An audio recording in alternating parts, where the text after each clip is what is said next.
nga hindi eh. Kasi siya lang ang presidente na nagmahal ng tunay sa Pilipino. Naniniwala ho ba kayo? Ngayon po, meron po akong isang awitin. Actually po, ito ay original po. Ay, meron pang isa idol ko na dito. Attorney Vic Rodriguez, palakpakan niyo po.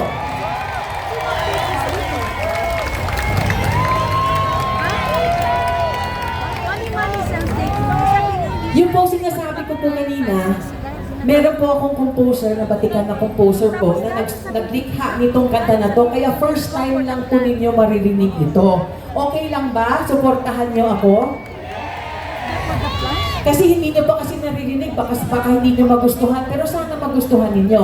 Dahil itong awitin na ito po, ay para sa ating bayan at para sa pinakamamahal nating tatay, Digong.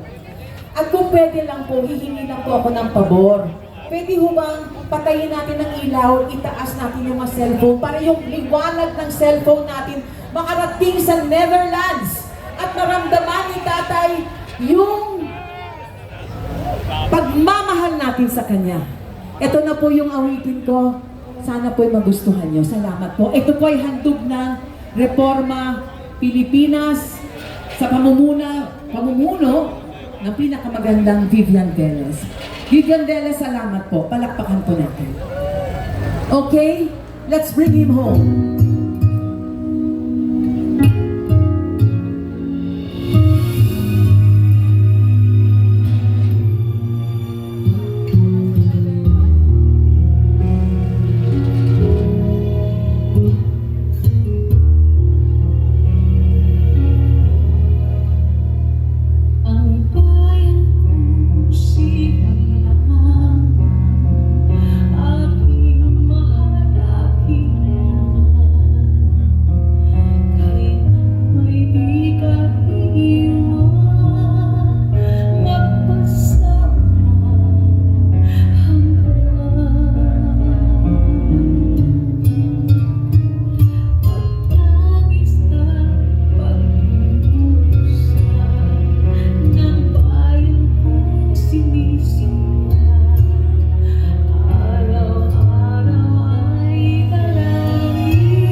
Mahal ka namin, tatay.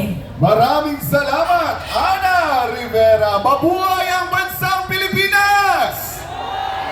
Mabuhay!